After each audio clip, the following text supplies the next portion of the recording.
एकादशी। वैष्णव की 3 निष्ठाएं बंधुओं।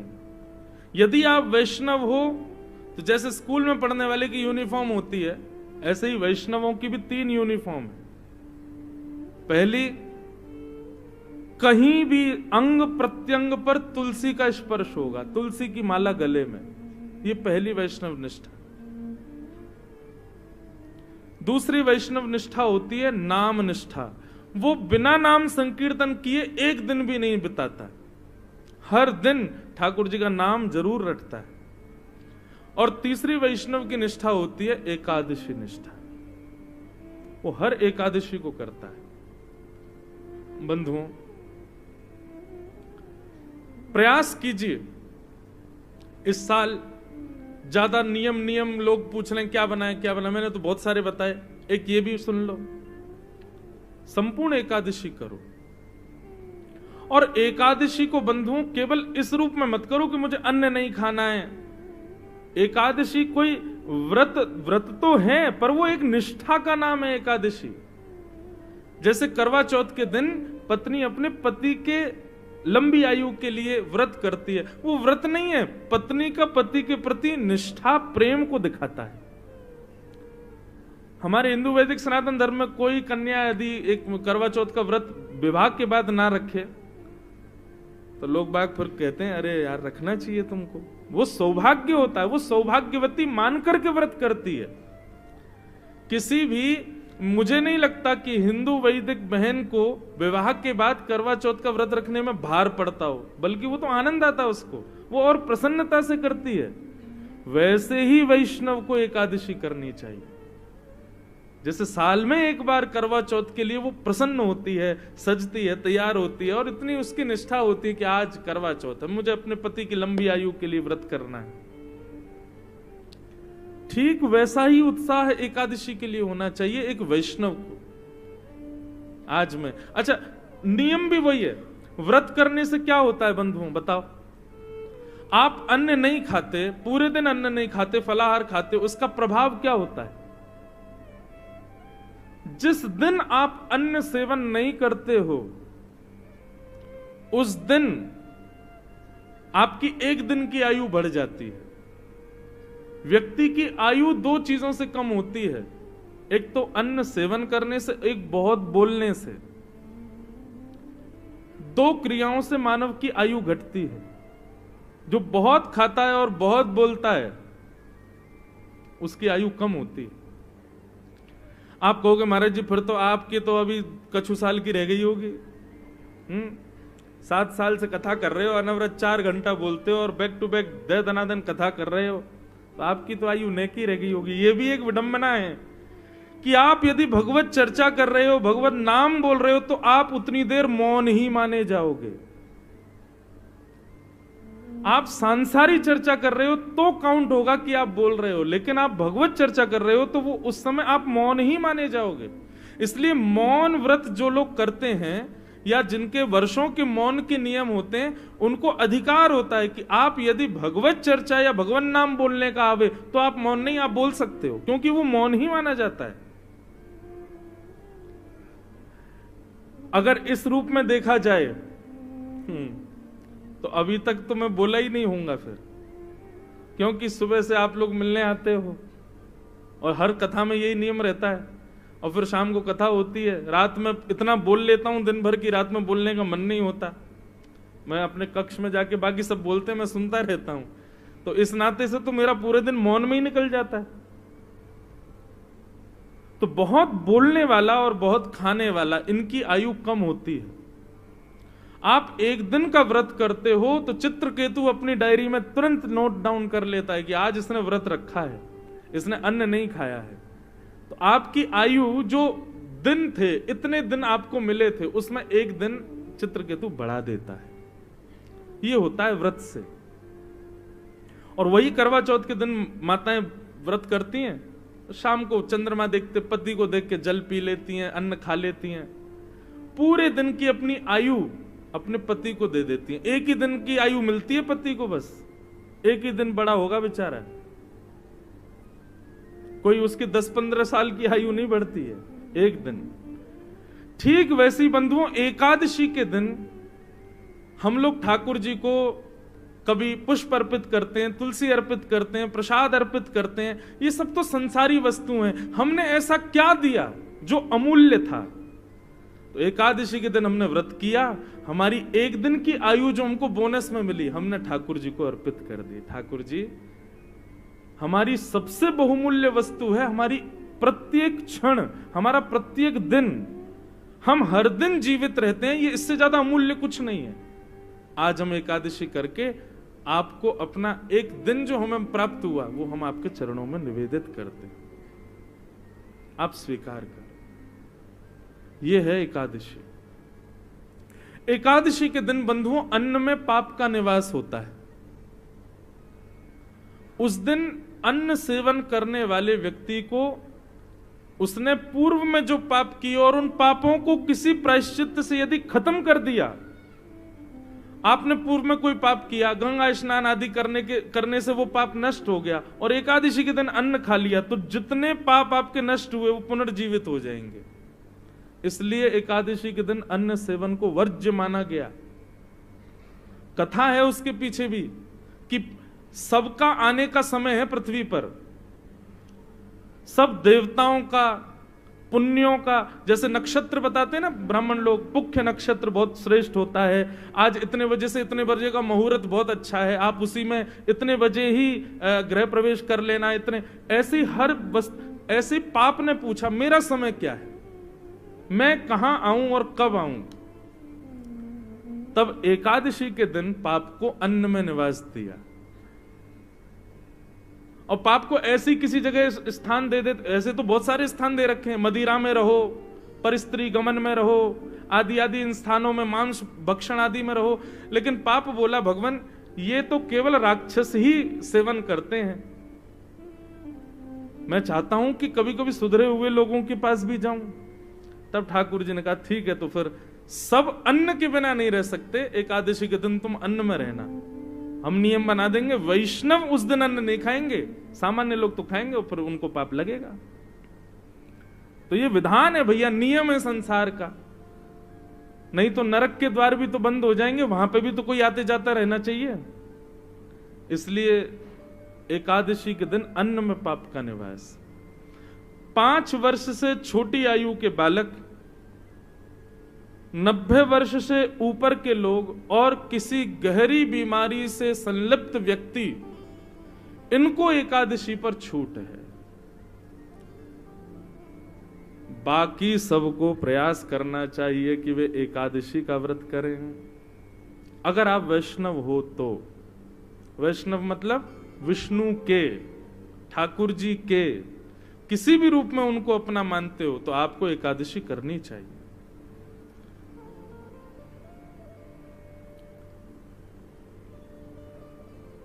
महाराष्ट्र में पंडरीनाथ भगवान, आज पंढरपुर से एक वैष्णव आए थे लोग, आप आए और पंडरीनाथ भगवान की याद भी आ गई। तो पंडरीनाथ भगवान के हमारे पूज्य नाना जी एक बात कहते थे, बोले लाला कथा में अनायास किसी का स्मरण हो तो समझना वो कथा में आए हैं। अगर पंडरीनाथ भगवान का स्मरण हुआ तो निश्चित है पंडरीनाथ भगवान कहीं ना कहीं बैठे होंगे यहीं पे। हनुमान जी का स्मरण हो जाए अनायास तो सोचो हनुमान जी आए, शंकर जी का हो जाए शंकर जी आए हैं। तो श्री पंडरीनाथ भगवान के एक परम भक्त थे श्री नामदेव जी महाराज। नामदेव जी का नाम सुना है सबने? नामदेव जी की बड़ी अद्भुत कथा है। नामदेव जी की जो माता जी थी ना, उनको बिना विवाह के पुत्र प्राप्त हुआ था नामदेव। आप कहोगे कैसे संभव है? यही तो बात है। नामदेव जी की माता जी जब छोटी आयु थी उनकी, सब लोग ध्यान से सुनो, तो मीराबाई की भांति कथा आती है कि उन्होंने भी अपने पिताजी से पूछा कि मेरे पति कौन है। तो पिता ने ऐसी सहज में कह दिया घर के ठाकुर जी को, ये तुम्हारे पति हैं। और नामदेव जी की माता जी को पूर्ण निष्ठा हो गई, यही मेरे पति हैं। उन्हीं को पति मान करके रहने लगे और रोज रोती कि आप मेरे पति हो, इस बात को आप स्वीकार नहीं करते। मैं तो आपको पति मानती हूं, आप मुझे पत्नी नहीं मानती। ठाकुर जी से रोती थी। और ठाकुर जी ने एक दिन प्रसाद दिया और उस कन्या के गर्भ से श्री नामदेव जी प्रकट हुए। महाराज पूरे गांव मोहल्ले और शहर के लोगों ने निंदा करनी प्रारंभ कर दी, लेकिन नामदेव जी की माताजी ने अपने पिताजी से रोते हुए कहा, मैं किसी की सौगंध खा के कहूं पिताजी, ये पुत्र साक्षात विट्ठल भगवान का ही है। आप मुझ पर संशय नहीं कीजिएगा, संदेह मत कीजिएगा। संशय होने लगा लेकिन सबको, तब आकाशवाणी हुई और आकाशवाणी में स्वयं ठाकुर जी ने कहा कि यह बालक हमारा है और नाम ही इसका धन होगा, जीवन पर्यंत ये नाम के आश्रय पे ही रहेगा, इसलिए इसका नाम होगा नामदेव। ऐसे नामदेव जी महाराज। एकादशी की बड़ी निष्ठा थी उनकी। अच्छा, एक बात और कहूं बंधुओं, आपने यदि कोई भगवत संबंधी नियम चालू करने का मन बनाया है कि कल से मैं ऐसा करूंगा, कल से मैं रोज तिलक लगाऊंगा, या कल से मैं रोज ठाकुर जी की सेवा करूंगा, कल से रोज 108 तुलसी अर्पित करूंगा, या हर हफ्ते में एक दिन ठाकुर जी को अन्नकूट करूंगा, ये जो भी आपने अगर कोई नियम बनाने का मन बनाया तो उस नियम को तोड़ने की पूरी जिम्मेवारी ठाकुर जी लेते हैं। बोले अच्छा तो चलो हम तोड़वाएंगे, और किसी ना किसी रूप में वो नियम तोड़वाते ही हैं, इसलिए घबराना नहीं। आप जैसे ही संकल्पबद्ध होगे कि मुझे एकादशी रखनी है, अगली एकादशी पे ही देख लेना ऐसा कुछ होगा कि आप अन्न खाने पर मजबूर हो जाओगे। तब समझ जाना बारे ठाकुर जी आपने ये किया लेकिन हम खाएंगे ही नहीं। आप अपनी स्थिति से हटना नहीं बस। तो नामदेव जी एकादशी की बड़ी निष्ठा थी उनकी, समस्त वैष्णवों की होती है। एक दिन भगवान ने नामदेव जी की परीक्षा लेने के लिए एक वृद्ध ब्राह्मण का रूप धारण किया, लाठी लिए महाराज, हाथ कांप रहे हैं, पैर चल नहीं पा रहे हैं, लुढ़क रहे हैं कभी इधर उधर। इस स्थिति में श्री नामदेव जी के घर ठाकुर जी पहुंच गए। नामदेव जी ने जैसी देखा कोई संत पधारे हैं, ओ महाराज जाकर के संभाला उनको, जय हो जय हो जय हो महाराज, आपको बारंबार प्रणाम। क्या हुआ? बोले अरे क्या बताऊं, 10 दिन हो गए मैंने भोजन नहीं किया है, मेरी स्थिति बहुत खराब हो गई है, मुझे अपने घर ले चलो, कुछ पवा दो मुझको। नामदेव जी तुरंत उनको अपने घर लेकर के आए, आसन पर सुंदर बिठाया, चरण आदि धोए। बोले ये सब मत करो भैया, मेरे भूख के कारण प्राण निकल रहे, जल्दी भोजन कराओ। नामदेव जी बोले भगवान आज एकादशी है, तो आप कहें तो मैं दूध पिला दूं। नहीं नहीं नहीं, दूध तुम कैसी बात करो, भूख लग रही है मुझको रोटी सब्जी की, तुम मुझे दूध की बात कर रहे हो। ठाकुर जी परीक्षा ले रहे हैं नामदेव जी की, ब्राह्मण के रूप में आए। नामदेव जी बोले तो फल खा लीजिए। बोले फल खा लूंगा तो मुझे जुकाम हो रहा है, मैं फल नहीं खा सकता, मैं बीमार हो जाऊंगा, डॉक्टरों ने मना किया, वैद्यों ने मना किया है। नामदेव जी बोले तो फिर क्या आपको अर्पित करूं बताओ? बोले दाल भात बनवाओ, दाल भात बनवाओ, रोटी सब्जी बनवाओ, जल्दी वही पाऊंगा। नामदेव जी बोले क्षमा करें भगवान, द्वादशी तक प्रतीक्षा करनी पड़ेगी, अभी एकादशी चल रही है, आपको मैं अन्न नहीं खवा सकता। ब्राह्मण बोलने लगा मेरे प्राण निकल जाएंगे, मैं मर जाऊंगा अभी यहीं पर। अरे भैया, और शास्त्र भी आज्ञा करते हैं 90 वर्ष की ऊपर की आयु वाला नहीं भी करे तो चलता है, मेरी 90 के आसपास की उम्र है, अब कोई बात नहीं ना, आप हमको भोजन करा दो। नामदेव जी बोले भैया क्षमा करें, ना हम खाएंगे ना हम खाने देंगे, ये एकादशी का नियम है, ये तो करना पड़ेगा आपको। बोले मेरे प्राण निकल जाएंगे, मर जाऊंगा, तुमको अच्छा लगेगा तुम्हारे घर पर आकर के कोई ब्राह्मण भूखा मर जाए? नामदेव जी बोले मरना तो एक दिन है ही, आज एकादशी, आज ही चले जाओ, इससे बढ़िया दिन क्या होगा। ब्राह्मण ने महाराज चिल्ला चिल्ला करके मोहल्ले वाले बुला लिए सारे।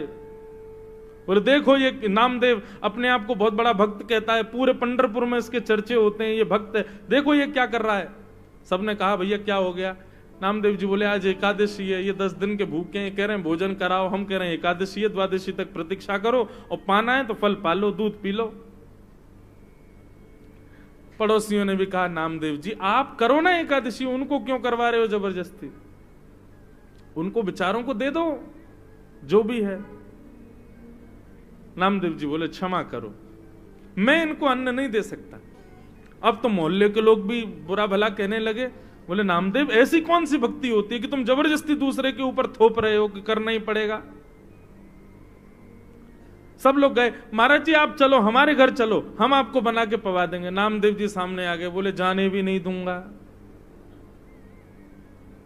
मुझे पता चल जाए कि एकादशी और कोई अन्न खाने बैठ रहा तो मैं थाली उठा के भाग जाऊं, मैं नहीं खाने दूंगा।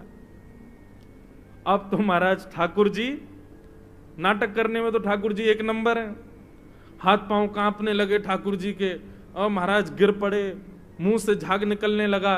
बोले नामदेव मेरे प्राण निकल रहे हैं, कुछ तो दे दो। अपने बच्चों को बैठाया, बोले सुनो कीर्तन करो, ठीक है आप प्राण त्यागो, वैकुंठ में जाइयो, वहां जाके ठाकुर जी से कहना वो पवाएंगे आपको। सब लोग नामदेव जी को गाली देने लगे, लेकिन नामदेव जी नहीं माने। और महाराज करते करते करते ठाकुर जी ने ब्राह्मण के भेष में ऐसा प्रतीत कराया कि उनके प्राण निकल गए। और जैसे ही प्राण निकले, मोहल्ले के लोग, पंढरपुर के लोग नामदेव जी को खड़ी खोटी सुनाने लगे।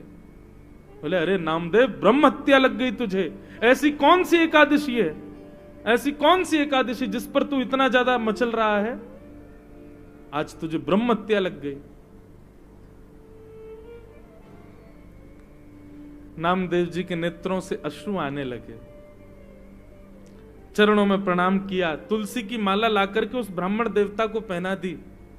बोले कितना भाग्य है इनका, पंढरपुर क्षेत्र में चंद्रभागा नदी के तट पर, और एकादशी के दिन प्राण त्याग दिए, और वो भी निराहार होकर के, बिना आहार लिए। कितने बड़े सौभाग्य की बात है।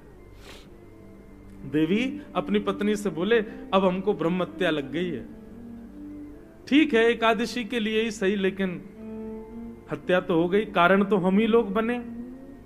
अब ठाकुर जी तो हमारे हाथ की सेवा स्वीकार नहीं करेंगे, और अब तो हम नाम जाप करने के भी अधिकारी नहीं है क्योंकि ब्रह्म हत्या लग गई। चलो इन ब्राह्मण देवता की अंत्येष्टि करते हैं, और उसी चिता में हम लोग भी जीवित अपने प्राण त्याग देंगे। जब हमने ऐसा किया तो हम ये करेंगे।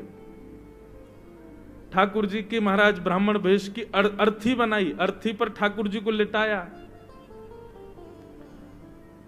ठाकुर जी अब भी परीक्षा चली रही है ठाकुर जी की, सोचो कितनी स्थिति पहुंच गई, यहां तक तो कोई भी हम में से आप में से कोई भी पिघल जाएगा, लेकिन नामदेव जी नहीं माने।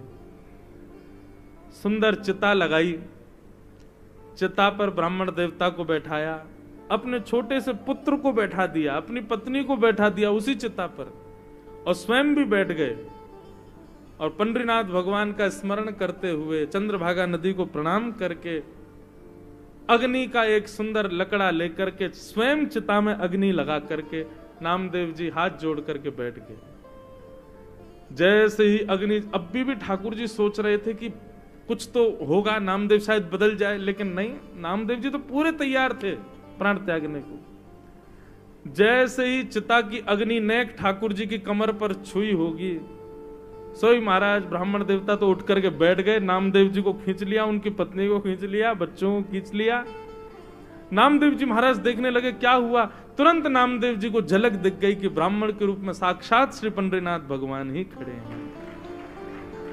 अपने हृदय से लगा लिया नामदेव जी को। सब गांव के लोग इकट्ठे हो गए देखने के लिए, और जैसे ही हृदय से लगाया, ऐसा प्रतीत हुआ एक क्षण के लिए दर्शन देकर के ठाकुर जी वहां से अंतर्ध्यान हो गए। सब ढूंढने लगे ब्राह्मण कहां गया कहां गया।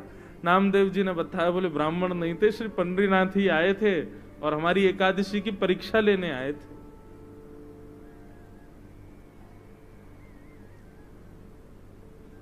ऐसी बंधुओं, ये निष्ठा है, ये कोई व्रत नहीं है, ये आपका प्रेम है ठाकुर जी के प्रति। उसको प्रेम की तरह ही इजहार करो उसका। नियम जब बन जाता है ना, तो वहां प्रेम नहीं रहता। ठीक है, एकादशी एक नियम है, पर उसको प्रेम की तरह पालन करो कि हमारा प्रेम है ठाकुर जी के प्रति, कि हम आज आपके लिए हम अन्न नहीं पाएंगे। महीने में 2 बार हर वैष्णव अपने ठाकुर जी के लिए एकादशी का व्रत करते हैं। तो ऐसी एकादशी जरूर करनी चाहिए भैया। पहले हमसे भी नहीं होती थी, पर अब हमने भी प्रारंभ, कथा कहते कहते हमारे जीवन में भी भाव आया, अब हम भी करते हैं। और एकादशी के दिन बंधुओं, भैया इनको बोल दो ना, शांत हो जाए, हमारी कथा हो जाए, फिर बोलने। बोलो वृंदावन बिहारी लाल की जय। दूसरी बात एक और सुनिए बंधुओं, व्रत उस वस्तु का किया जाता है जिस वस्तु के बगैर आप रह नहीं सकते। प्राचीन काल में लोगों के पास में बहु साधन नहीं थे, केवल रोटी और सब्जी के लिए ही मानव जीता था। बच्चे प्राचीन काल में, आज से 100 वर्ष पहले भी, वो एक्साइटमेंट उनका तभी होता था जब मां चूल्हे में अग्नि लगाती थी। सब बच्चे बैठ जाते थे, अब हमको रोटी मिलेगी, अब हमको सब्जी मिलेगी। रोटी सब्जी ही साधन होता था, इसके अलावा करने को कुछ था ही नहीं। इसलिए प्राचीन काल में, प्राचीन भारत से या प्राचीन युगों से व्रत के रूप में अन्न का त्याग बताया गया। आज भी अन्न का त्याग ही व्रत है, पर मुझे ऐसा लगता है, ये शास्त्र की बात नहीं, ये मुझे ऐसा लगता है कि व्रत करना है तो उस वस्तु का करो जिसमें आप आसक्त हो। और आज की डेट में सबसे ज्यादा आसक्त व्यक्ति है इसके प्रति। इस बार की एकादशी तो ठीक है, अगली एकादशी,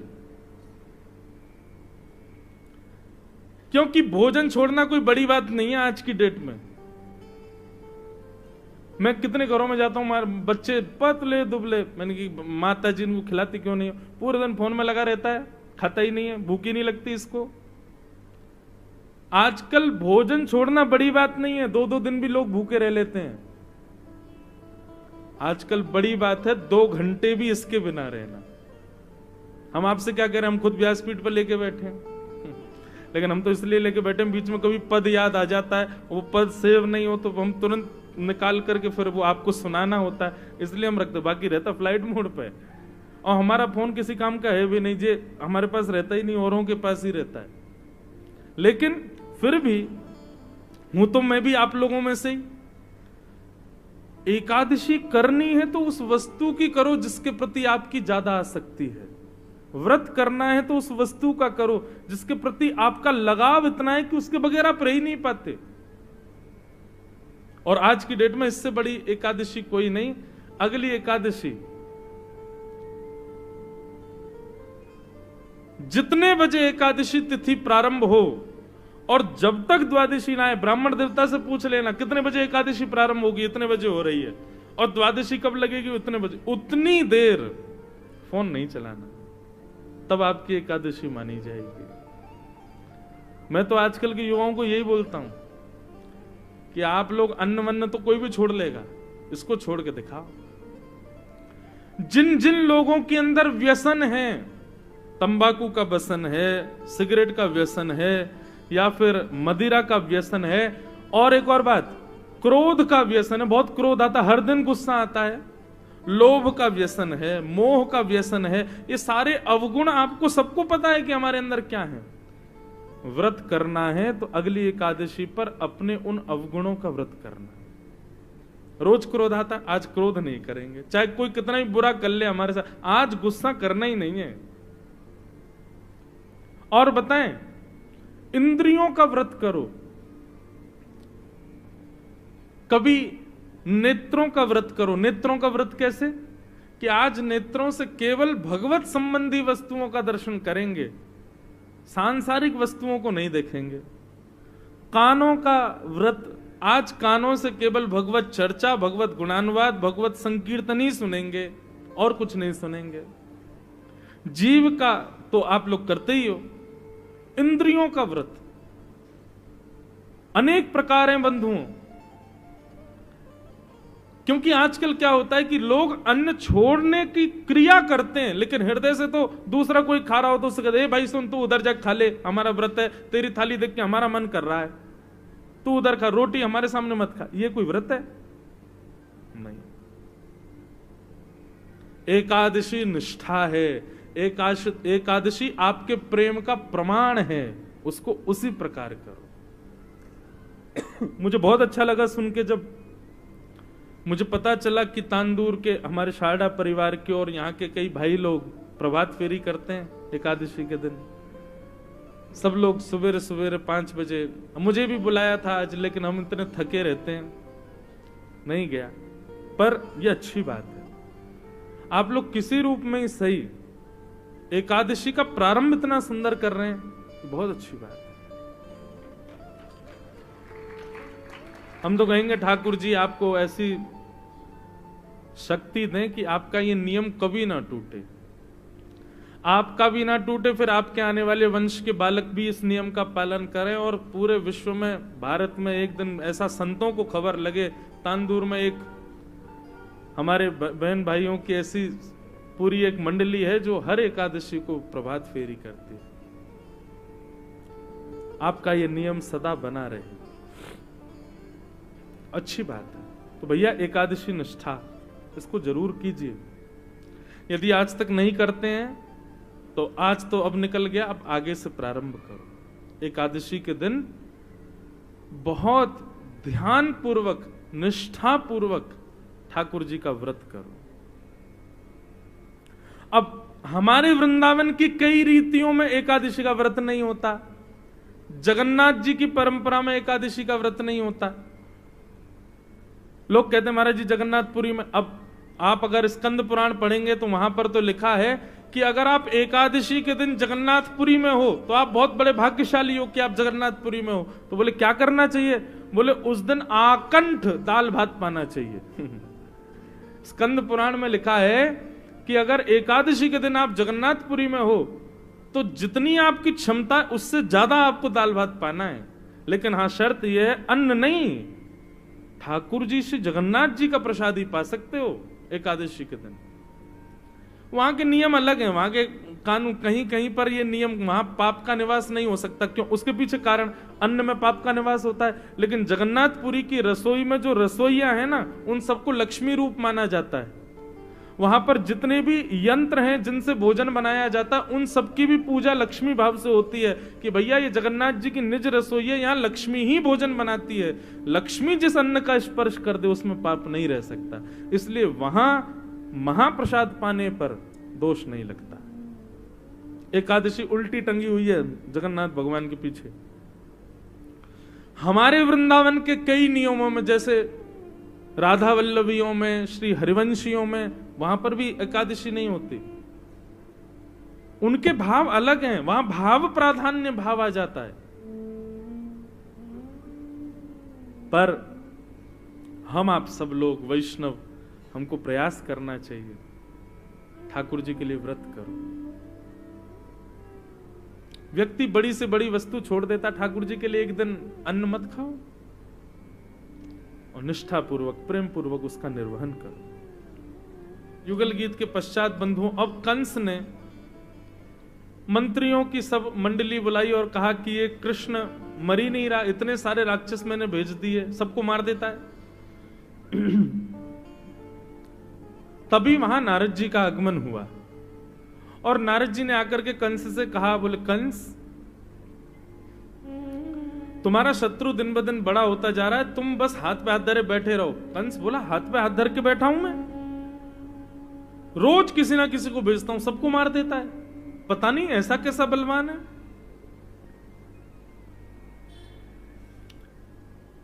नारद जी बोले, भैया अपने जल में मगरमच्छ बलवान होता है, अपने गांव में वहां का सामान्य जीव भी अपने आप को बहुत बलवान मानता है। शेर भी अगर 2 हैं जंगल में तो उनके भी हिस्से बटे होते हैं। दूसरे पक्ष का शेर आता है तो निश्चित है वो कमजोर है, जिसके पक्ष में जाओगे वो बलवान है। तुमने अपने राक्षसों को उसके नगर में भेजा, अभी तक उसको नहीं बुलाया, उसको बुला। कंस बोला वो आ जाएगा? बोले थोड़ी योजना बनानी पड़ेगी। बोले आप ही आज्ञा करो, क्या योजना बनाऊं? बोले योजना ऐसी बनाओ, तुम्हारे पास जो धनुष है ना, जो शंकर जी ने तुमको दिया है, इस धनुष के प्राप्ति का एक सुंदर धनुर्यज्ञ करो और उस यज्ञ में एक पुरस्कार वितरण का कार्यक्रम करो।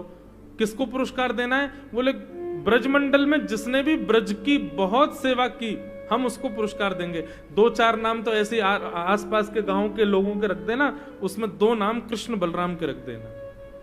लोग पूछे इनको पुरस्कार क्यों, तो कहते ना इंद्र ने वर्षा करी थी तो हमने सुना है कि इन दोनों बालकों ने गिरिराज उठाया था, कालिया नाग को इन्होंने भगाया, पूतना जैसी राक्षसी से ब्रज को बचाया। तो इससे 2 बातें होंगी, पुरस्कार देने का बहाना भी मिलेगा और लोगों को यह भी लगेगा कि अरे भैया राक्षसों को मारने पर पुरस्कार दे रहा है तो उसका मतलब राक्षस कंस ने नहीं भेजे थे। कंस चरणों में गिर गया, जय हो नारद जी, आप तो मेरे बड़े हितैषी हो। नारद जी बोले बस आज्ञा का पालन करो। कंस ने धनुर्यज्ञ का कार्यक्रम प्रारंभ कर दिया। यहां भगवान गौचारण कर रहे थे, ग्वाल बालों के संग बैठे थे। नारद जी पहुंच गए वृंदावन। नारद जी को देखते ही ठाकुर जी ग्वाल बालों से दूर गए और एकांत में जाके नारद जी से मिले। नारद जी को हृदय से लगाया और कहो नारद कैसे हो? और ठाकुर जी मुझे तो कभी कभी आपकी लीला देख के ऐसा लगता है आप भूल भाल गए हो कि आप परमात्मा हो। ठाकुर जी कहते हैं नारद सही बताऊं तो सच में भूल गया। इन ब्रजवासियों के प्रेम ने मुझे इतना आनंदित कर दिया है कि मुझे अब इच्छा नहीं कि मैं परम तत्व का अधिष्ठाता बनूं, सदा इन ब्रजवासियों के पास रहूं। नारद जी बोले पूरे विश्व को मुक्त करने वाला आज बंधन में क्यों दिखाई दे रहा है मुझे? परब्रह्म जिसके लिए वेद कहते हैं कि उसको कोई नहीं बांध सकता, आज उस परब्रह्म की बातें मुझे बंधन युक्त क्यों लग रही हैं? ठाकुर जी कहते हैं ये प्रेम पाश है नारद, ये प्रेम का बंधन है। परब्रह्म कहीं नहीं बंध सकता, बंधेगा तो केवल प्रेम बंधन में बंध सकता है। नारद आज्ञा करो, कैसे आए?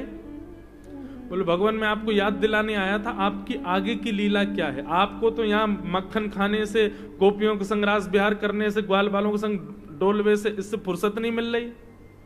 अभी आपको मथुरा जाना है, कंस का वध करना है, उग्रसेन को राजा बनाना है, देवकी और वसुदेव जी जो कारागृह में आपके असली माता पिता उनको मुक्त करना है, फिर जरासंध को पस्त करके नई नगरी द्वारिका बसानी है, वहां जाकर के आपको 16,108 ब्याह करने हैं, महाभारत का युद्ध कराना है, अर्जुन का सारथी बनना है, अर्जुन के मोह को दूर करने के लिए विश्व को अनमोल गीता का ज्ञान देना है, और सब कुछ करते हुए अंत में भागवत धर्म का निरूपण करते हुए आपको भगवत धाम प्रस्थान करना है। ठाकुर जी बोले नारद मैं तो भूल ही गया था, ये सब भी अभी होना है। नारद जी बोले तो बस मैं बताने आया था। बोले ये मत बताओ, अब ये बताओ होगा कैसे ये? बोले होगा कैसे मतलब? ठाकुर जी बोले नारद मैं ब्रज छोड़ के नहीं जा सकता, इन ब्रजवासियों को मैं छोड़ नहीं पाऊंगा, क्योंकि मैं तो रह लूंगा लेकिन मेरे ब्रज से एक पैर बाहर रखते ही इनके प्राण निकल जाएंगे, ये मर जाएंगे, इनके प्राण मुझ में बसते हैं। नारद मधुमंगल को देख रहे मेरा सखा घूम रहा है? बोले हाँ। बोले वो सुबह उठ करके जल तब तक नहीं पिएगा जब तक मुझे देख ना ले। श्री दामा वो रात्रि में तब तक सोने नहीं जाता जब तक झूठा मेरे मुख का दूध ना पी ले। हमारी गैयाओं के जो बछड़ा बछियां हैं ना, दुनिया के बछड़ा बछिया तो गैया के थन से मुख लगाते ही दूध पीने लग जाते हैं, पर हमारे नंद भवन के वृंदावन के बछड़ा बछिया इनको जब तक मैं ना दिखूं तब तक गैया का दूध नहीं पीते। यहां के जीव जंतु मानव सब मुझसे इतना प्रेम करते हैं नारद, मैं कैसे छोड़ के जाऊं इनको? सबसे बड़ी तो मेरी यशोदा मैया। वो तो प्राण त्यागी देगी नारद। इसलिए मैं तुमको आज्ञा देता हूं, विधि का विधान बदलो, जो भी कुछ आगे की लीला उसकी कोई और व्यवस्था कर दो। मैं अब ब्रज से नहीं आऊंगा। अब वैकुंठ नाथ भी किसी और को बना दो, वैकुंठ का पति भी किसी और को बना दो, हम वृंदावन नहीं छोड़ेंगे।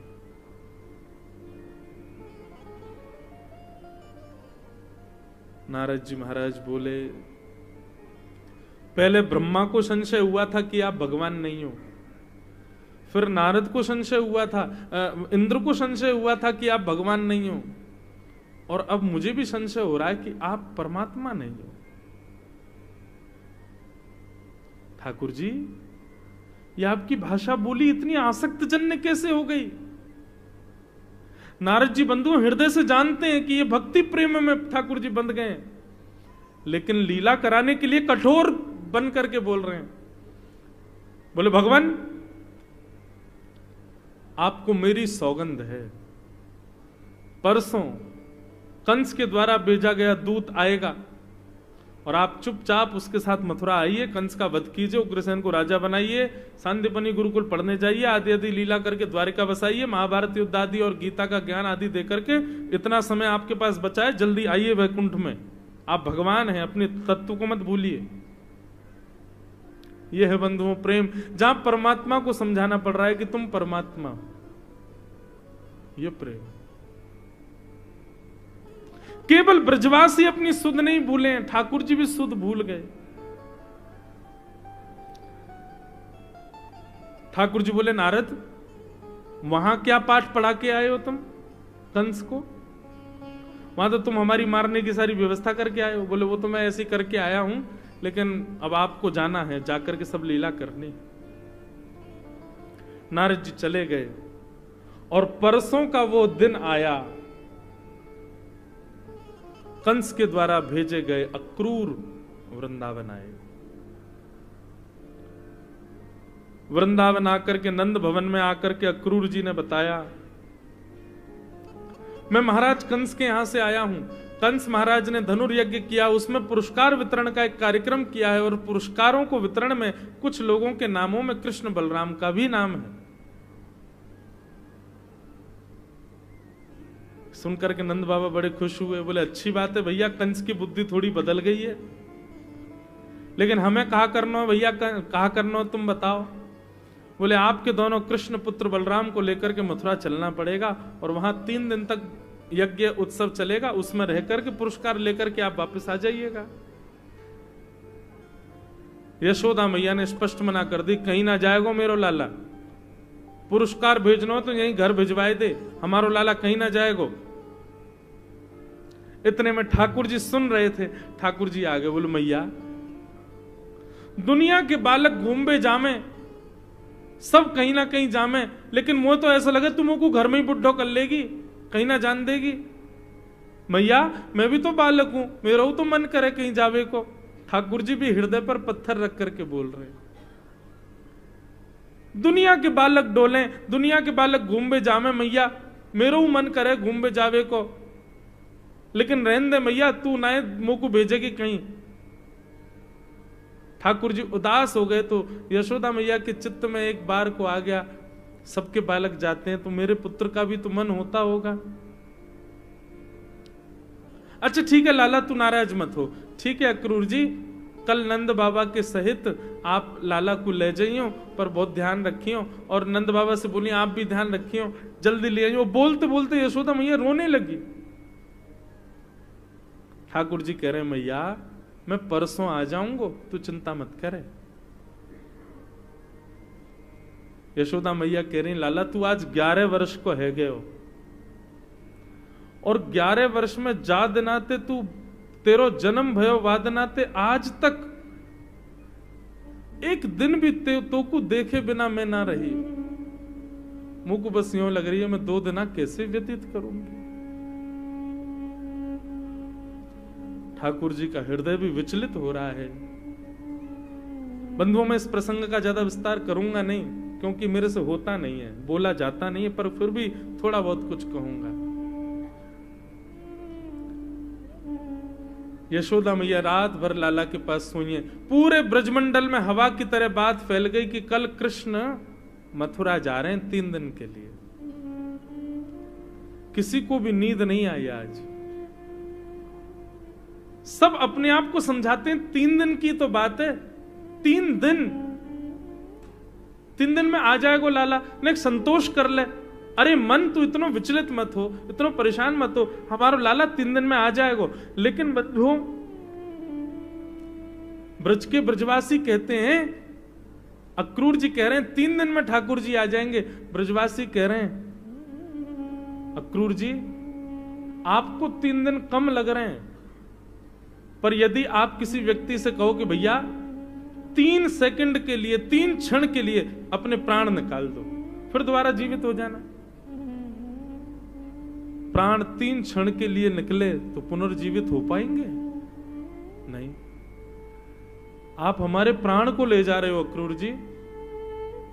बात 3 दिन की नहीं है, बात हमारे प्राण की है।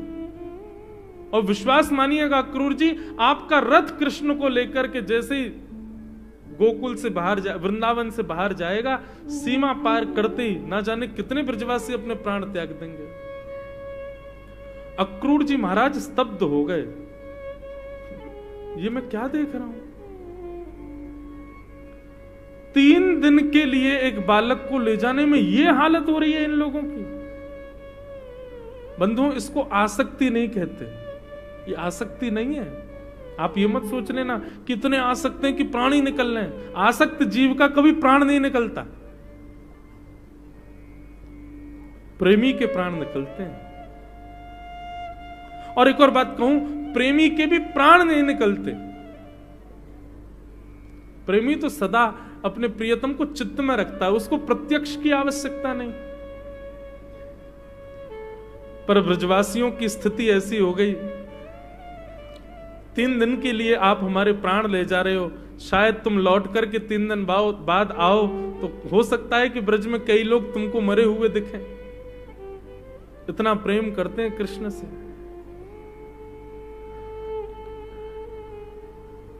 रात भर समझाते रहे लेकिन ब्रजवासी नहीं समझे। सुबह का सूर्य उदय जैसे ही होने लगा बंधुओं, ब्रजवासी सब सूर्य को देख करके प्रार्थना कर रहे हैं, हे सूर्य नारायण भगवान, हमने जीवन भर आपसे कुछ नहीं मांगा, बस आज आपसे एक विनती कर रहे हैं, आज आप प्रकट मत होइए, दोबारा अस्त हो जाइए, फिर से अंधेरा कर दो, क्योंकि दिन हो गया तो दिन होते ही कन्हैया चला जाएगा। बंधुओं, केवल मानव नहीं, वृंदावन की गैया भी आज सुबह से चर नहीं रही हैं। छोटे छोटे बछड़ा बछिया, वे क्या जाने प्रेम क्या होता है, वे भी बस आंख खोल करके कान खड़े करके केवल नंद भवन के द्वार की ओर देख रहे हैं, सबके नेत्रों में आंसू।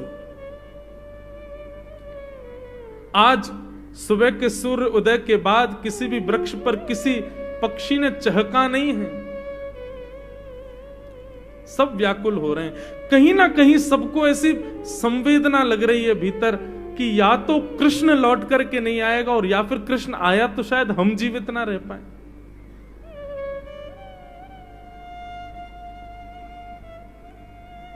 और अक्रूर जी इस सब दृश्य को बड़ी गंभीरता से देख रहे थे। अक्रूर जी के मन में आया, 3 दिन का बहकावा देकर के कृष्ण को यहां से ले जाना और फिर 3 दिन बाद कृष्ण को ना भेजना, ये तो बहुत बड़ा अपराध हो जाएगा। और अक्रूर जी इस बात को जानते हैं कि कृष्ण को लौट करके आना नहीं है अब। तो अक्रूर जी ने मन में विचार किया, सबको तो नहीं समझा सकते, लेकिन कम से कम मां यशोदा को तो मैं समझाऊं। और यहां भगवान सब ब्रजवासियों से मिल रहे थे, समय पाकर के चुपचाप अक्रूर जी नंद भवन के भीतर गए, यशोदा मैया का हाथ पकड़ के ले गए और कमरे में बिठा के मां से कहा, मां देखो, रोना नहीं, आप विचलित मत होना, परेशान नहीं होना। एक बात मैं आपको बताऊं,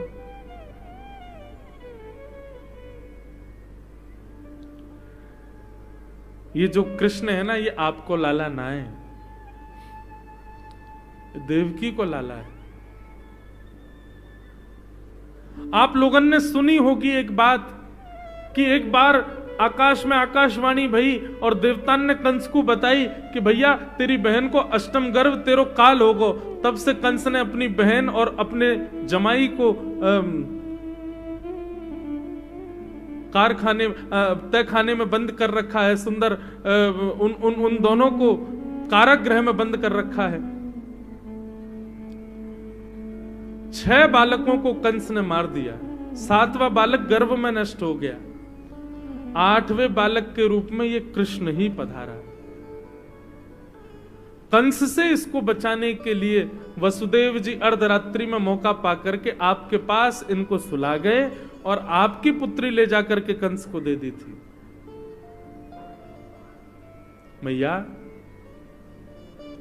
11 वर्ष 56 दिन से पत्थर हो गई हैं आंखें देवकी की अपने पुत्र को देखने के लिए। मैया आप अपना ध्यान रखियो, अब शायद कृष्ण लौट करके नहीं आएंगे। ये कैसे सुन सकती है कोई मां? यशोदा मैया को तो मानो जैसे पूरा रक्त सूख गया हो, ठंडा पड़ गया पूरा शरीर, नेत्र खुले रह गए, मुख खुला रह गया, अचेत अवस्था हो गई यशोदा मैया की। सोच नहीं पा रही, विचार नहीं कर पा रही ये क्या है। इतने में ही अक्रूर जी बाहर आए और ठाकुर जी से बोले अब जल्दी चलो, अब मथुरा चलना चाहिए, वहां यज्ञ शुरू हो जाएगा, आपको पहुंचना है। ठाकुर जी को रथ में विराजमान कर दिया। भगवान सब ब्रजवासियों से कह रहे हैं मैं परसों आ जाऊंगा, मैं परसों आ जाऊंगा। और ऐसा कहते हुए जैसे ही रथ मथुरा की ओर चलने लगा, थोड़ी देर बाद यशोदा मैया को चेतना आई। थोड़ी देर बाद यशोदा मैया को जब भाव आया, मैया दौड़ी अपने भवन से, अरे लाला रुक जा, अरे कन्हैया रुक जा, अरे कृष्ण नेक रुक जा। ठाकुर जी रुक गए, उतर करके दौड़े मैया की ओर, मैया के सर्वांगीण अंग का स्पर्श करके अपने माथे से रखने लगे। मैया ने लाला को खूब हृदय से लगाया, सर से लेकर के पांव तक एक एक अंग को यशोदा मैया स्पर्श कर रही है। और स्पर्श करके यशोदा मैया के लाला मुकु तो आज पतो चली कि तू मेरो लाला ना है, तू तो देवकी को लाला है, तू तो देवकी को पुत्र है। मुकु पतो है तू अब वापस लौट करके नहीं आया होगा, देवकी के पास ही रहेगो। लेकिन लाला मेरी बस एक प्रार्थना है तो से,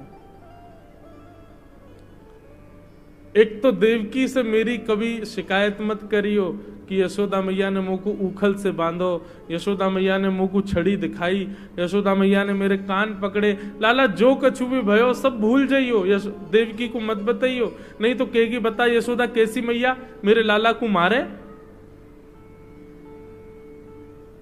और दूसरी बात लाला तू चलो जा, पर मुकु वचन दे के जा, जब ये यशोदा अपने प्राण त्यागेगी तो तू आवेगो और मेरे सामने आकर के खड़ो हो जाएगो। अपने लाल को देखते देखते मैं अपने प्राण त्याग दूं, बस यही मेरी एक इच्छा है लाला। ठाकुर जी बहुत रोए, यशोदा मैया को हृदय से लगा लिया, कुछ नहीं बोल पाए ठाकुर जी। मैया बोल करके फिर से अचेत हो गई और जैसे ही अचेत हुई ठाकुर जी ने सब गोपियों को बुलाया, यशोदा मैया को संभालो सब। और ऐसा कह करके ठाकुर जी ने सीधे जाकर के रथ में विराजमान हो गए। फिर पीछे मुड़ करके देखा नहीं, क्यों देखूंगा तो मैं जा नहीं पाऊंगा। और नंद नंदन श्री कृष्ण वृंदावन से मथुरा की ओर प्रस्थान कर गए। यशोदा नंदन श्री कृष्ण बंधुओं कभी वृंदावन छोड़ करके नहीं जाते, वे आज भी वृंदावन में विराजमान हैं। भगवान का स्वभाव स्वरूप, भगवान का प्रेम लक्षण स्वरूप वो सदा वृंदावन में रहता है, वृंदावन का त्याग कभी नहीं करता। द्वारिका की यात्रा पर, आगे की यात्रा पर, मथुरा की यात्रा पर तो भगवान का पौरुष रूप गया है, ऐश्वर्य रूप गया है, ठाकुर जी का परब्रह्म रूप जा रहा है आगे की यात्रा पर ठाकुर जी का प्रेम स्वरूप तो सदा के लिए वृंदावन में बस गया है। वो कभी आज भी वृंदावन से बाहर नहीं जाते ठाकुर जी। ऐसे ठाकुर जी मथुरा पहुंचे। मथुरा जाकर के भगवान ने एक दर्जी का उद्धार किया। कुब्जा की 3 जगह से कमर टेढ़ी थी, उसको सुंदर बनाया और उसको किशोरी जी की शरण में भेज दिया। कुबलिया पीड़ हाथी, एक पागल हाथी था, उसका ठाकुर जी ने वध किया, जिसको कंस ने भगवान को मारने के लिए खड़ा कर रखा था। और सबका वध करते हुए ठाकुर जी ने उस धनुष को उठाया जो शंकर जी ने कंस को दिया था, और 1 बार 2 बार 3 बार प्रत्यंचा चढ़ा करके जैसे ही खींचा, बीच से धनुष टूट गया। आकाश में बादल गरजने लगे, पृथ्वी हिलने लगी, भगवान शिव का धनुष टूट गया। कंस को देते समय महादेव ने कहा था कि इस धनुष को नारायण के अलावा कोई उठा ही नहीं सकता, या तो मैं उठा सकता हूं या नारायण उठा सकते हैं। लेकिन कंस, तुम याद रखना, इसको नारायण के सिवा कोई तोड़ेगा नहीं, और जो तोड़ेगा वो तुमको छोड़ेगा नहीं, तुम्हारी मृत्यु निश्चित है अगर इस धनुष को उसने तोड़ दिया तो। ठाकुर जी ने आज धनुष पकड़ करके 3 बार प्रत्यंचा चढ़ाई, बीच से ध्वस्त कर दिया। कंस बोला क्या हुआ क्या हुआ, ये आवाज कहां से आई? सैनिकों ने जाकर कहा दिया, महाराज वो धनुष जो था ना उसमें जंग लग गई थी, पुराना हो गया था वो, आप चिंता मत करो, आप बिल्कुल निष्फिक्र रहो, आप तो स्वस्थ हो, ये बालक कुछ नहीं कर पाएगा आपका। भगवान ने रणभूमि में प्रवेश किया, एक रण तैयार कंस ने, लाखों ब्रजवासी चारों तरफ बैठे हैं मथुरावासी, और बीच में बड़े बड़े मल्ल खड़े हैं ठाकुर जी से युद्ध करने के लिए। नन्हे से 11 वर्ष के ठाकुर जी ने जैसे ही रणभूमि में प्रवेश किया, सुखदेव जी उनके रूप का वर्णन कर रहे हैं। ठाकुर जी कैसे लग रहे हैं? मल्लानाम शनिर्णीनाम नरवर स्त्रीणाम स्मरो मूर्तिमान, गोपानाम स्वजनो सताम छितभुजाम शास्त्रा स्वपित्रो शिशु, मृत्युर्भोजपतिर्विराट विदुषाम तत्त्वं परम योगिनाम, वृष्णीनां परदेवते तविदितो रंगम गतः शाग्रज। ठाकुर जी सबको अलग अलग रूप में दिख रहे हैं। छोटे छोटे बालकों को भगवान अपने सखा के रूप में दिख रहे हैं, कुमारी कन्याओं को भगवान अपने पति के रूप में दिख रहे हैं, बिना दांत वाले माता पिताओं को, अम्मा बाबाओं को भगवान अपने नाती पोते के रूप में दिख रहे हैं, बड़े बड़े पहलवानों को ठाकुर जी पहलवान के रूप में दिख रहे हैं, और 50 सिड्डी ऊपर बैठे महाराज कंस को ठाकुर जी अपनी मृत्यु के रूप में दिखाई दे रहे हैं। मेरी मृत्यु आ गई। ठाकुर जी ने एक एक मुष्टिक प्रहार से ही सारे मल्लों को मार दिया, और सीधे 50 सिड्डी ऊपर छलांग मार करके कंस के पास पहुंच गए। कंस सेनापति महामंत्री आदि सबको बुलाने लगा। भगवान बोले कोई नहीं आएगा, सब वहीं चले गए जहां तुमको जाना है। अब मामा जी देख लीजिए, मैं ही हूं श्री कृष्ण।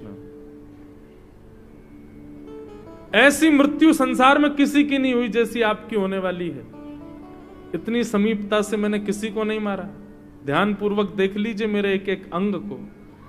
कंस दर्शन करते करते करते करते ठाकुर जी में ही आनंदित हो गया।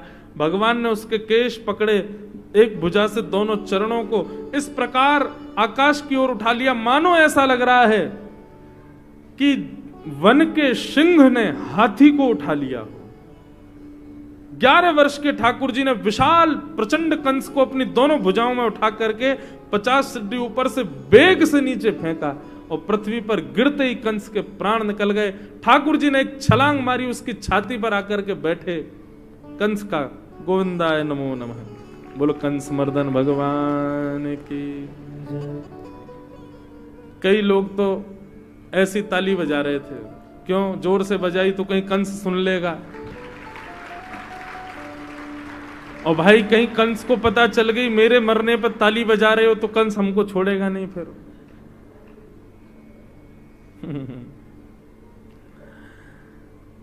कंस का वध किया भगवान ने। सब ब्रजवासी मथुरावासी ठाकुर जी को कंधे पर लेकर के नाचने लगे, आनंद उत्सव मनाने लगे। पूरे मथुरा में गूंज होने लगी, कंस मर्दन श्री कृष्णचंद्र भगवान की। सब जय जयकार करने लगे। ठाकुर जी तुरंत सबके ऊपर से नीचे उतरे, दौड़ करके कारागृह में गए, जहां 11 वर्षों से देवकी मैया प्रतीक्षा कर रही है। और वहां जाकर के जैसे ही कारागृह का ताला तोड़ा और भीतर प्रवेश किया, मानो देवकी मैया के तो प्राण वापस आ गए हों। ठाकुर जी को अपने हृदय से लगा लिया, खूब प्रेम किया, खूब स्नेह किया, अपने नेत्रों के आंसुओं से ठाकुर जी को गीला कर दिया देवकी मैया ने। नंद बाबा आदि कुछ ब्रजवासी संग गए थे, वो वहीं से ही वापस लौट गए। ठाकुर जी बोले आप लोग जाओ, मैं जल्दी आने का प्रयास करूंगा। ठाकुर जी वापस नहीं गए। और उग्रसेन नाना को भगवान ने मथुरा का राजा बनाया। बंधुओं, ठाकुर जी राजा कभी नहीं बने, ना तो मथुरा के ना द्वारिका के। मथुरा के राजा भी उग्रसेन थे और द्वारिका के राजा भी उग्रसेन को ही बनाया, भगवान राजा नहीं बने थे। ब्रजवासी और यदुवंशी सब राजा धीराज बोलते ठाकुर जी को तो, लेकिन वास्तव में राजा था उग्रसेन। निर्णय ठाकुर जी का चलता था, हस्ताक्षर उग्रसेन के चलते थे, राजा वही थे। और ठाकुर जी कभी ऊंचे सिंहासन पर भी नहीं बैठे। ऊपर राजा जहां बैठता है उसके थोड़ा नीचे एक सिंहासन था, वहां बैठते थे ठाकुर जी। ऊपर राज पदवी पर कभी नहीं बैठे ठाकुर जी। मथुरा के राजा उग्रसेन को बना करके भगवान बोले अब हम कुछ दिन अध्ययन कर आए, थोड़ा हिसाब किताब सीखे, हमको कुछ आता तो है नहीं। ब्रजवासियों ने इतना प्रेम किया कि विद्यालय पढ़ने ही नहीं गए। फिर ठाकुर जी विद्यालय पढ़ने के लिए उज्जैन आए, सांदीपनी गुरुकुल। सांदीपनी उपाध्याय से ठाकुर जी ने संपूर्ण विद्या का अध्ययन किया। और वहां ठाकुर जी को एक सखा मिले जिनका नाम था सुदामा, जिनकी कथा कल आएगी। भगवान जी की सुदामा से भेंट हुई, बड़ी मधुर लीला ठाकुर जी ने वहां गुरुकुल में जाकर के की। संपूर्ण वेद वेदांतों का अध्ययन करके ठाकुर जी वापस पधारे। जनेऊ संस्कार ठाकुर जी का वहीं विद्यालय में हो गया था, चौड़ी चोटी रखी ठाकुर जी ने। और भगवान का नाम हो गया अब देवकी नंदन, वसुदेव नंदन, मथुराधिपति, कंस मर्दन श्री कृष्णचंद्र जी महाराज। अब जब कभी भी ठाकुर जी कहीं जाते हैं तो महाराज 10 सैनिक आगे चलते हैं, मंगल वाद्य बजाते हुए चलते हैं, सावधान देवकी नंदन वसुदेव नंदन ब्रज उर चंदन मथुराधिपति श्री कृष्णचंद्र महाराज पधार रहे हैं। ठाकुर जी को इतनी चुभती है ये बात, क्यों इतना सम्मान कर रहे हैं हमारा। ठाकुर जी को तो वही याद आता है, ब्रज में सब क्या कहते, कनुआ, लाला, कन्हैया, गोपाल, गोविंद। ठाकुर जी को वही याद आता है। अपने कक्ष में मथुरा में ठाकुर जी खिड़की खोल करके वहीं देखते रहते हैं जहां से वृंदावन दिखाई देता है। एक दिन देवकी मैया ने विचार किया, इतने वर्ष बाद लाला आयो, आज अपने हाथ से भोजन पवाऊंगी लाला को। और मैंने तो सुनी है लाला को मक्खन मिश्री बहुत पसंद है, अपने हाथ से पवाऊंगी। सुंदर थाली सजा करके देवकी मैया आज पहली बार लेकर के गई कि अपने लाला को आज तक सौभाग्य नहीं मिला खिलाने का, आज खिलाऊंगी। थाली जैसे ही मैया ने रखी और थाली में मक्खन जैसे ही ठाकुर जी ने देखा, ठाकुर जी को यशोदा मैया की इतनी याद आई कि ठाकुर जी रोने लगे।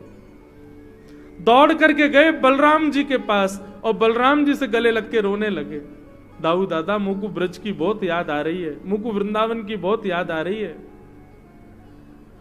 दृश्य देख करके वसुदेव जी दुखी हो गए।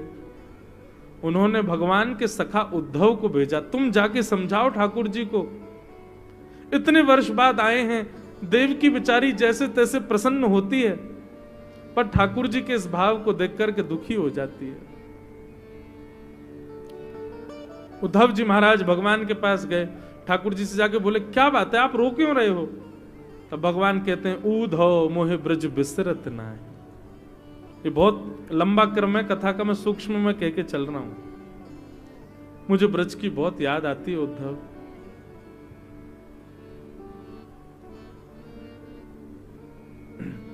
उद्धव मेरी मैया से जा कहियो। ब्रज भाषा का एक पद है बंधु। ठाकुर जी उद्धव से कह रहे हैं, उद्धव तुम वृंदावन चले जाओ, मेरी यशोदा मैया, नंद बाबा, सब ब्रजवासी, मेरे ग्वाल बाल, मेरी बछड़ा बछिया गैया, सबन की सुध लेकर के आओ। और सुनो, मेरा एक संदेशा सुना देना मैया को।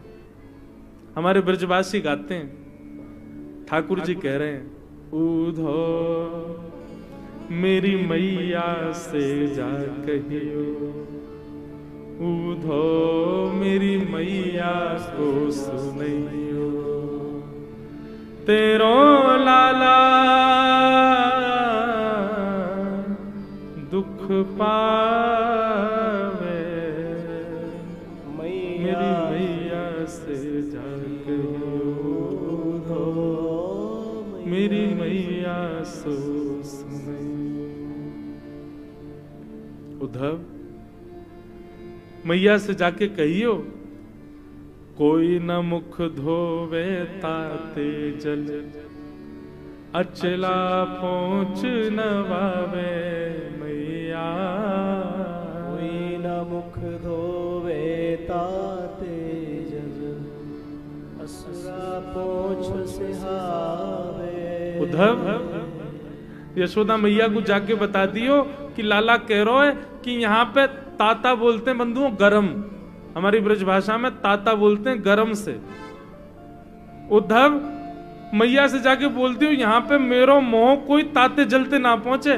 वहां तो वृंदावन में ठाकुर जी नहा में थोड़े ही हैं। सुबह यशोदा मैया उठावे और ताता जल, गरम जल अपने अपने ऐसे वस्त्र पे लेके मैया ऐसे ही मुंह पहुंच दे और सुंदर ऐसे पहुंच के लाला है गो तैयार, बस नहा लियो, रोज नहावे को जुकाम है जाएगो, ऐसे ही रहतू। तो ठाकुर जी कह रहे हैं, उद्धव मैया को बता दे, कोई न मुख धोवे ताते जल, अचला पहुंच संभाले मैया, कोई न मुख धोवे ताते जल, अचरा पहुंच नवावे।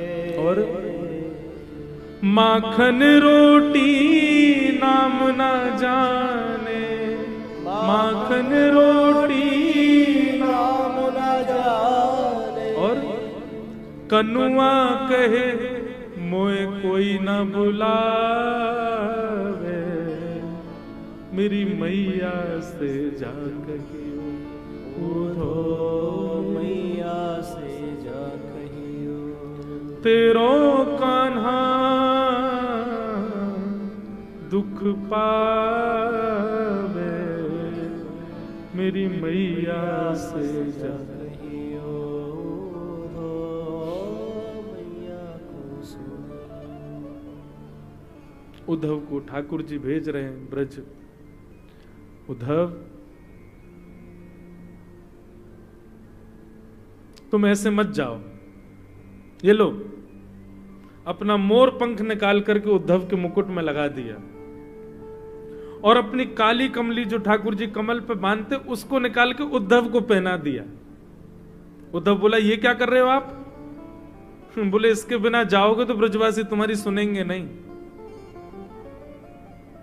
उद्धव बोला, महाराज बृहस्पति का शिष्य हूं मैं इतना विद्वान हूं कि मेरे सामने गंधर्वजन भी मौन खड़े रहते हैं। अपनी विद्वत्ता से इन ब्रजवासियों को ऐसा पाठ पढ़ा करके आऊंगा, भूल जाएंगे आपको। भगवान बोले, कब आओगे तुम वापस? बोले, शाम तक आ जाऊंगा। बोले, ठीक है जाओ। उद्धव वृंदावन को निकल गया। बहुत सुंदर है बंधु उद्धव गोपी संवाद। उद्धव जी वृंदावन पहुंचे।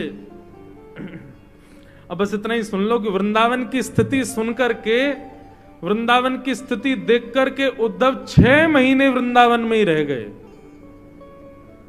और 6 महीने बाद बिना रथ के आए तो थे सोने के रथ में, लेकिन 6 महीने बाद यह स्थिति हो गई उद्धव की कि 6 महीने से नहाए नहीं, बाल जटा बन गए, आंखें पथरा गई, सोए नहीं उद्धव, होठ सूख गए, जलपान भी नहीं किया। केवल गोपी और ब्रजवासियों की स्थिति देख करके उद्धव की हालत हो गई कि कि 6 महीना बाद पैदल ही दौड़े मथुरा के लिए और सीधे भगवान के कक्ष में गए और हाथ पकड़ करके बोले, ठाकुर जी आप ब्रह्मांड में नहीं रहोगे, अब आप ब्रज में ही रहोगे और आपको मेरी सौगंध, ब्रज छोड़ के आप कभी नहीं जाओगे। ये पूरा विश्व आपके लिए नहीं है, आपके लिए तो वो ब्रजवासी हैं। मैंने ऐसा प्रेम कभी नहीं देखा ठाकुर जी। भगवान बोले, उद्धव रुको रुको, तुम तो भाई शाम तक आ रहे थे, आज 6 महीने बाद आए हो। ये सब पूछने का विषय नहीं है ठाकुर जी, आप चलो अभी वृंदावन, मैं आपको अब नहीं जाने दूंगा। आप मथुरा में नहीं रहोगे, आप वैकुंठ में नहीं जाओगे, आप कहीं नहीं, आपका निवास वृंदावन में होगा और ये जिम्मेवारी मेरी है कि कोई भी आपको वृंदावन से लेके ना जाए, आप ब्रज में ही रहो। क्या बिगाड़ा इन गोपियों ने, वो यशोदा मैया ने क्या बिगाड़ा, आप क्यों छोड़ के चले आए उनको। ठाकुर जी बड़े प्रसन्न हो गए, बोले उद्धव, मेरा ज्ञानी उद्धव अब प्रेमी हो गया, मुझे बड़ी प्रसन्नता है और मैंने यही पाठ पढ़ाने के लिए तुझे ब्रज भेजा था कि तू प्रेमी बन जाए। तू ज्ञानी तो बहुत है, नेत्र बंद कर अपने। उद्धव ने नेत्र बंद किए, बोले अब खोल करके देख। जैसे ही खोल करके देखा तो मथुरा के भवन में, ठाकुर जी के कक्ष में समस्त गोपियां वहीं प्रकट हो गईं ब्रजमंडल की। ठाकुर जी के बगल में श्री जी बैठी हैं, यशोदा मैया खड़ी हैं, सब गोपियां वहीं ठाकुर जी के पास प्रकट हो गई। उद्धव बोला, भगवान ये क्या लीला हो रही है आपकी। ठाकुर जी बोले, उद्धव व्रज और मुझ में कोई अंतर नहीं है। अब मेरा एक रूप सबको दिखेगा कि मैं द्वारिका जा रहा हूं, आदि आदि सब लीला कर रहा हूं, वैकुंठनाथ पति नारायण आदि जो कुछ भी है, पर मैं वास्तविक रूप से तो सदा वृंदावन बसूंगा और वृंदावन मुझ में बसेगा। वृंदावन पाद मेकम न गच्छति, एक पग भी बाहर में वृंदावन छोड़ के कभी नहीं जाता। उद्धव बोले, तो फिर मेरे साथ ये लीला क्यों की। बोले, तुझको प्रेमी बनाना था इसलिए, और प्रेमी बनना है तो वृंदावन जाना पड़ेगा। उद्धव जी महाराज ने चरणों में प्रणाम किया और आगे की लीला में फिर जरासंध यानी कि कंस के ससुर जी ने मथुरा के ऊपर 17 बार चढ़ाई की। मेरी बेटियों को विधवा कर दिया। 2 बेटियां थी, दोनों का ब्याह कंस से हुआ, अस्ति और प्राप्ति। मेरी बेटियों को विधवा किया कृष्ण ने, 17 बार चढ़ाई की। भगवान कृष्ण और बलराम दोनों लड़ने के लिए जाते और कैसे लड़ते, पूरी सेना को मार देते, अकेले जरासंध को छोड़ देते, अकेला, बस अकेला रह जाता। जैसे ही बलराम जी मारने जाते, ठाकुर जी कहते, भैया यहाँ छोड़ दो। हाँ भाई तू चलो जा वापिस। बोले, ऐसे कौन करता है। तो बलराम जी से ठाकुर जी बोले, भैया तुम नहीं जानो, मैं और तुम हम दोनों पृथ्वी पर या मारे आए ताकि या को बाहर हल्को कर सकें। ये जरासंध बदला लेवे के काजे बार बार सबरे दुष्टन को इकट्ठो करके लाएगो। हम मथुरा बैठे बैठे सबन को मार देंगे या को छोड़ देंगे, यहीं बैठे बैठे पृथ्वी को बाहर हल्को रह जाएगो। और 17 बार मथुरा पर चढ़ाई की मगध नरेश जरासंध ने। ठाकुर जी ने 17 बार उसको हरा दिया। 18वीं बार उसने सोचा क्या करूं। उसने ब्राह्मणों